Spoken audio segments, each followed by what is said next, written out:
Hello everyone, welcome to my new video. I hope so आप सब अच्छे होंगे और मैं भी अच्छी हूँ। और कैसे चल रही है आप लोगों के एग्ज़ाम की तैयारी? आई होप आप लोग मन लगा के पढ़ रहे होंगे। और आज का मौसम ना, माय गॉड, बहुत ही ज़्यादा यहाँ पे ना ठंडा हो रखा था, काफ़ी ज़्यादा ठंडा था। और आज की पढ़ाई बताऊँ तो मेरी बिल्कुल भी आज की पढ़ाई नहीं हुई है, क्योंकि यहाँ पे जो है मेरे घर पे आ रखे थे, मतलब चाची सास आ रखी थी मेरी। तो मैं तो यही बोलूँगी, देखो पढ़ाई के साथ-साथ मैं कह रही थी ना, रिश्तेदारी सब कुछ निभाना बहुत ज़्यादा ज़रूरी है। ख़ास तौर पे हम जो हाउसवाइफ़ हैं, जो किसी के घर की बहू हैं, तो हमें सब कुछ देखना पड़ता है और साथ ही साथ जो है हमें अपनी पढ़ाई भी करनी होती है। बाकी मैंने अर्ली मॉर्निंग में अपने कुछ एमसीक्यूज़ वग़ैरह लगा दिए थे, उसके बाद मुझे पता था मेरी पढ़ाई नहीं होगी, क्योंकि फिर जो है चाची सास मिलने आ गई थी। और फिर क्योंकि हमने परसों निकल जाना है 15 या 14 को, तो वो मिलने आ रखे थे। तो बस उनसे मिलना वगैरह हुआ, तो इस चक्कर में मेरी मतलब 12 बजे से पहले तो मैंने कर ली थी, उसके बाद मेरी पढ़ाई नहीं हो पाई। चलो कोई नहीं, अपनी रिश्तेदारी भी निभानी है, सब कुछ निभाना है। और ऐसा ही होता है कि हमें घर के काम के साथ-साथ अपने रिश्तेदारी भी निभानी होती है, फंक्शन भी निभाने होते हैं, सब कुछ करना होता है। और ये सारी पावर ना एक एक औरत को ही दी है गॉड ने, सच में हम सब कुछ कर लेती हैं। तो ये जो मतलब एग्ज़ाम से डरते हैं, तो इस एग्ज़ाम से डरने की क्या ज़रूरत, जो मतलब इतने सारे कठिन एग्ज़ाम से निकल जाते हैं। तो ये एग्ज़ाम तो कुछ भी नहीं है। और सबसे बड़ा एग्ज़ाम होता है लाइफ़ का माँ बनना, रियल में। मतलब जो इतना कठिन वाला काम है ना, मतलब जब हम वो एकदम इतने ईज़िली, इतने मुस्कुराते हुए कर लेते हैं, तो ये एग्ज़ाम तो कुछ भी नहीं है उसके सामने, अगर आप लोग एग्री होते हो तो। वो 9 महीने तक, मतलब 9 महीने बेबी को पालना, और उसके बाद जो मोमेंट आता है डिलीवरी का, एंड देन वो जो कठिन वाला मतलब एक मोमेंट होता है, मैं एक्सप्लेन भी नहीं कर सकती। पर लेकिन जब वो हमारे हाथ में हमारा जब अंश होता है, जब बच्चा होता है, देन वो जो पेन होता है, वो जो 9 महीने का संघर्ष होता है, जो वो 5-6 घंटे बोलो, चाहे 2 दिन का बोलो, जितने दिन का किसी का डिलीवरी पेन होता है, जब वो हम इतने हँसते-हँसते और सब कुछ भूल जाते हैं, उस टाइम पे जब हम अपनी नन्ही सी जान को देखते हैं, तो ये एग्ज़ाम तो कुछ भी नहीं है भाई, ये एग्ज़ाम कुछ नहीं है। जब हम उस कठिन परीक्षा से गुज़र गए, जब हम अपने जीवन में इतने आगे तक पहुँच गए हैं, एक माँ बन गए हैं, लाइफ़ का एक ऐसा एग्ज़ाम ही बोलेंगे, क्योंकि वो जब हम सहन कर सकते हैं, तो ये एग्ज़ाम के लिए, जो हमारा एग्ज़ाम है, इसके लिए हम तो अपनी नींद भी त्याग सकते हैं, सब कुछ कर सकते हैं।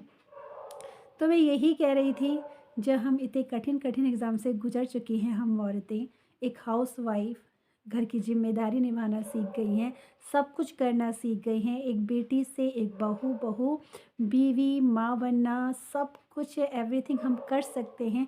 तो ये एग्ज़ाम क्यों नहीं निकाल सकते हैं? वो हम इसलिए नहीं निकाल पाते ना, क्योंकि हमें लगता है कि अब शादी हो गई है, अब बच्चे हो गए हैं, हमारे पास टाइम नहीं है, या फिर जो भी है हम अपने लिए नहीं सोचते हैं। और मैंने भी ऐसा नहीं सोचा, जब तक हमारे आगे ना कुछ ऐसी परिस्थितियाँ नहीं आती हैं, तब तक हम पढ़ने के लिए बैठ ही नहीं सकते।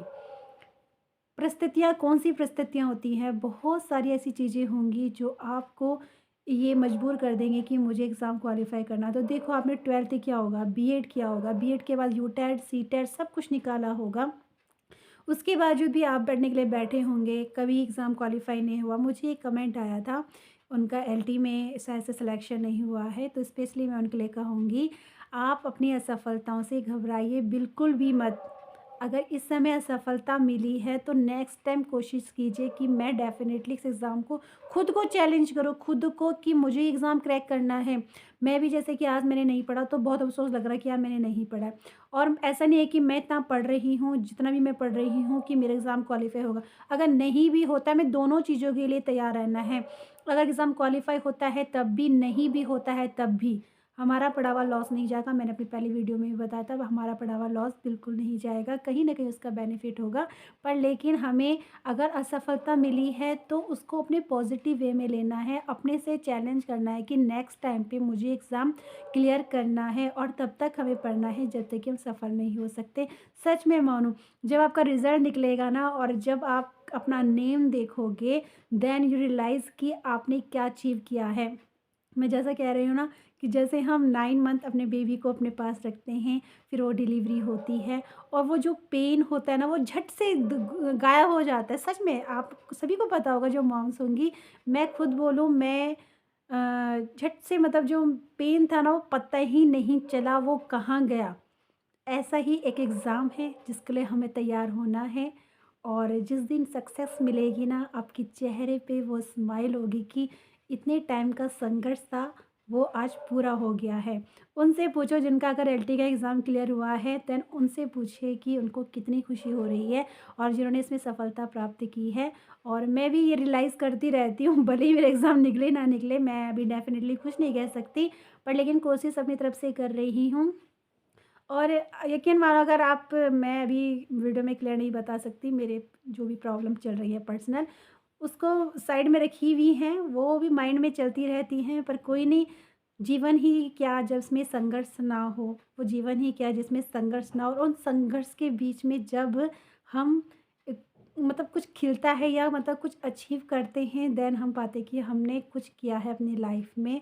और मेरे साथ तो कुछ ऐसे ही चल रहा है। मैं तो माता रानी से यही बोलूँगी, बस ये है कि हिम्मत देना और कभी ऐसा ना हो कि मैं एकदम से होपलेस हो जाऊँ, टूट जाऊँ, ऐसा ना हो।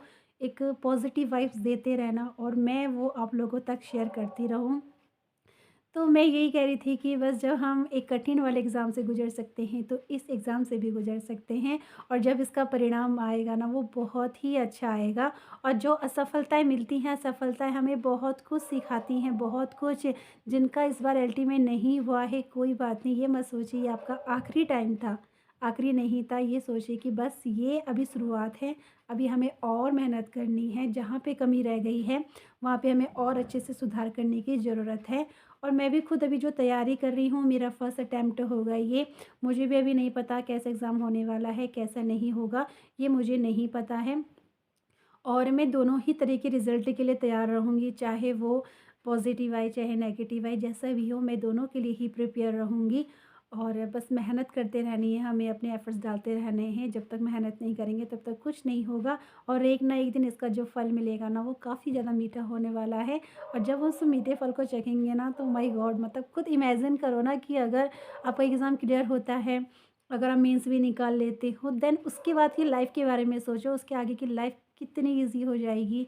चाहे कोई सी भी प्रॉब्लम है तुम्हारी, चाहे फाइनेंशियली है, चाहे तुम कुछ लेना चाहते हो, कुछ भी हो, चाहे अपने बच्चों का फ्यूचर सिक्योर करना चाहते हो, चाहे अपने हस्बैंड का सपोर्ट करना चाहते हो। अगर जो प्राइवेट वाले तो अपने हस्बैंड का सपोर्ट करेंगे और जो गवर्नमेंट वाले तो फिर भी कोई बात नहीं, आप और अच्छे से अपनी लाइफ़ को और अच्छे से बेटर कर सकते हो। अगर आप ये सोच के चलो ना, आपके चेहरे पे खुद एक मुस्कान आ जाएगी। मतलब जब इमेजिन करने से आपके चेहरे पे इतनी प्यारी मुस्कान आ सकती है, देन आप ये सोचिए जब आप उस चीज़ को क्लियर कर दोगे, एग्ज़ाम को क्लियर कर दोगे, देन आपके चेहरे पे कितनी स्माइल होगी। तो ये सोच के चलिए, डेफ़िनेटली आप पढ़ने के लिए बैठोगे भी, डेफ़िनेटली आप अपनी नींद को भी त्यागोगे, सब कुछ करना शुरू कर दोगे। तो बस ये बातें थी आपसे। और आज तो मैंने नहीं पढ़ा है, सच में शाम को वक़्त भी नहीं पढ़ा मैंने, बिल्कुल भी नहीं पढ़ा। आज ज़रा पैकिंग वग़ैरह सब कुछ कर रही थी, क्या-क्या रखना है, क्या-क्या नहीं रखना है। और कल है मेरा, कल मुझे कुछ मार्केट के कुछ काम भी करने हैं, क्योंकि फिर मैं मतलब मुझे फिर अपने मतलब ड्यूटी पे जाना ही है। तो सारी चीज़ें देखनी पड़ रही हैं, सब कुछ करना पड़ रहा है। तो आज तो अभी खाना बनाने की तैयारी करती हूँ, अभी टाइम हो रहा है 8:30। तो खाना-पीना बनाते हैं और बाकी जो है कल का दिन भी मेरा मार्केट में रहेगा। मुझे बहुत सारे काम करने हैं और शायद मैं 14 या 15 को वापस चले जाऊँगी, मतलब चमोली गढ़वाल अपने जहाँ पे मेरा रूम है, तो वहाँ के लिए हमें जाना है। तो बस यही काम है, बाकी जो है 16 से मेरी कंटिन्यू मेरा स्टडी वाला वो चलेगा। बाकी तो मैं कोई नया टॉपिक नहीं देख रही हूँ, बस मैं सिर्फ़ एमसीक्यूज़ वगैरह कर रही हूँ। जितना भी मुझे 1 घंटा, डेढ़ घंटा मिल रहा है, तो मैं सिर्फ़ एमसीक्यूज़ देख रही हूँ, बस हो गया। एमसीक्यूज़ करने की कोशिश कर रही हूँ। उत्तराखंड की बस, बाकी कुछ नहीं। तो बस ये थी मेरी आज की वीडियो, आई होप मेरी वीडियो आपको अच्छी लगी होगी। और तो जो भी थे मैंने अपने सिर्फ़ विचार दिए हैं जैसा मुझे लगा। एंड वीडियो अच्छी लगी होगी तो लाइक, कमेंट, शेयर ज़रूर कीजिएगा और पढ़ते रहिए, परिश्रम करते रहिए, असफलताओं से घबराओ मत। असफलताओं को एक पॉज़िटिव वे में लो और बस लग जाओ अपनी पढ़ाई में। तो फिर मिलते हैं कल की वीडियो में। Bye bye to everyone.